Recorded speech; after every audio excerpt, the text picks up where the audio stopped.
नमस्कार, जय Hind, Vande Mataram. Today breaking news में आप सभी का स्वागत है। चलिए जानते हैं सुबह से लेकर शाम तक की तमाम बड़ी खबरों को। अगली बड़ी खबर की बात करें तो झारखंड सरकार का बड़ा फैसला। झारखंड में बिना परीक्षा के पास हुए 8 लाख बच्चे, 9वीं और 11वीं के बच्चों को अगली कक्षा में किया गया प्रमोट। झारखंड के 8 लाख बच्चों को बिना परीक्षा के ही पास कर दिया गया है। राज्य में कक्षा 9वीं और 11वीं के विद्यार्थी सीधे अगली कक्षा में प्रमोट कर दिए गए हैं। सेकेंडरी डायरेक्टर हर्ष मंगला ने गुरुवार को इस संबंध में आदेश जारी कर दिया है।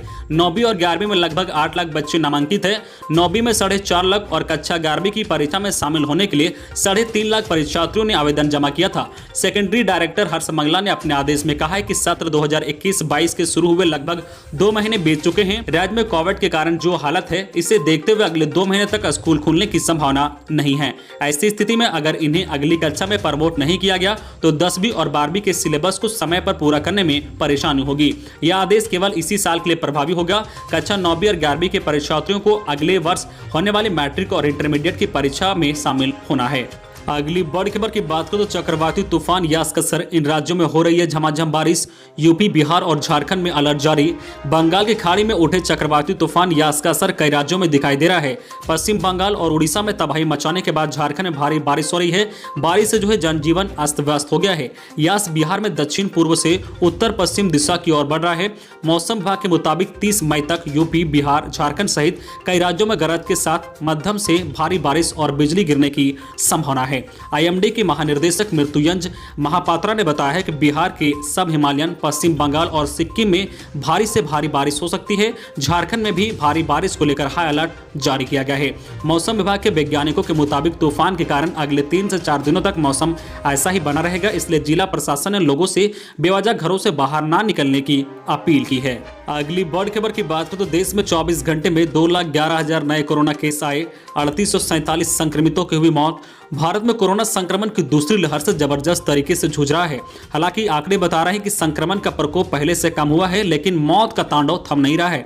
स्वास्थ्य मंत्रालय की ताजा आंकड़ों के अनुसार पिछले 24 घंटे में 2,11,298 नए कोरोना केस सामने आए हैं। वहीं 3847 संक्रमितों की जान चली गई है। वहीं 2,83,135 लोग कोरोना से ठीक भी हुए हैं। यानी बीते दिन 75,684 एक्टिव केस कम हुए हैं। इससे पहले दिन 2,08,921 केस दर्ज किए गए थे। वहीं 4157 संक्रमितों की जान चली गई थी।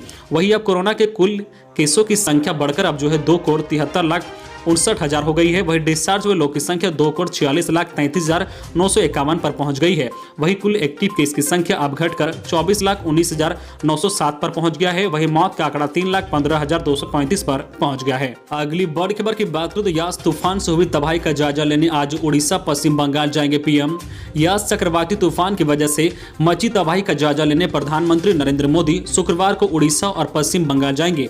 पीएम सबसे पहले भुवनेश्वर जाएंगे, वहां एक समीक्षा बैठक करेंगे। इसके बाद बालासोर, भद्रक और पूर्व मिदनापुर जैसे प्रभावित इलाकों का हवाई सर्वेक्षण करेंगे। इसके बाद पश्चिम बंगाल जाएंगे और समीक्षा बैठक करेंगे। बता दें कि बंगाल की खाड़ी में बने कम दबाव के क्षेत्र के कारण खतरनाक हुए चक्रवाती तूफान यास पश्चिम बंगाल और उड़ीसा में तबाही मचाने के बाद अब आगे बढ़ गया है और झारखंड में प्रवेश किया है। चक्रवाती तूफान यास के चलते 20 लाख से ज्यादा लोग प्रभावित हुए हैं। बारिश के कारण बंगाल में काफी घर टूट गए हैं और दोनों ही राज्यों में 4 लोगों की मौत हुई है। अगली बड़ी खबर की बात करें तो कोरोना का टीका नहीं लगवाने वालों को नहीं मिलेगा वेतन। छत्तीसगढ़ के जिले में आदेश जारी। देश में कोरोना के खिलाफ जारी टीकाकरण अभियान को लेकर कई लोग लापरवाही बरतते नजर आ रहे हैं। कुछ राज्य ऐसे हैं जहां लोग वैक्सीन लगवाने के लिए वैक्सीनेशन सेंटर पर नहीं पहुंच रहे हैं। ऐसे लोगों के लिए छत्तीसगढ़ के एक जिले में आदिवासी कल्याण विभाग में एक अधिकारी ने आदेश जारी कर दिया है। अपने स्टाफ सदस्यों को कोविड-19 का टीका लगवाने को कहा गया है। इसके साथ ही उन्हें हिदायत दी गई है कि अगर टीका नहीं लगवाया तो उनका अगले महीने का वेतन रोक दिया जाएगा। अगली बड़ी खबर की बात करें तो भारत में भी जल्द बच्चों को लग सकती है कोरोना की वैक्सीन। सरकार ने बताया क्या है तैयारी। देश में बच्चों का भी जल्द ही टीकाकरण शुरू हो सकता है। बच्चों को लगने वाले टीकों के लिए सरकार ने कंपनियों से बातचीत भी शुरू कर दी है। नीति आयोग के सदस्य डॉक्टर पीके पॉल ने फाइजर की वैक्सीन को लेकर कहा है कि सरकार कंपनी के संपर्क में है और इस संबंध में फैसले भी लिए जा रहे हैं। प्रक्रिया को आगे बढ़ाया गया है और उनकी चिंताओं को दूर किया जा रहा है। पॉल ने कहा है कि उन्हें औपचारिक रूप से आवेदन करना होगा। हम जल्द ही एक निर्णय पर आएंगे। उन्होंने कहा है कि जब कोई दवा या वैक्सीन की खोज की जाती है तो आमतौर पर इससे पहले युवाओं को लगाया जाता है, क्योंकि आप बच्चों को जोखिम में नहीं डाल सकते हैं। अगली बड़ी खबर की बात करें तो गडकरी की पहल पर इस कंपनी ने बनाया ब्लैक फंगस के इलाज का इंजेक्शन होगा इतना सस्ता। ब्लैक फंगस इंजेक्शन के इलाज के लिए वर्धा में जो है जेनेटेक लाइफ जो है साइंस ने एम्फोटेरिसिन बी उन्मूलन इंजेक्शन का उत्पादन शुरू किया है। अब तक भारत में एक ही कंपनी इसका उत्पादन करती थी। सोमवार से इस इंजेक्शन का वितरण शुरू होगा, जिसकी कीमत 1200 रुपये होगी। अभी तक जो है यह इंजेक्शन 7000 रुपये में मिल रहा था।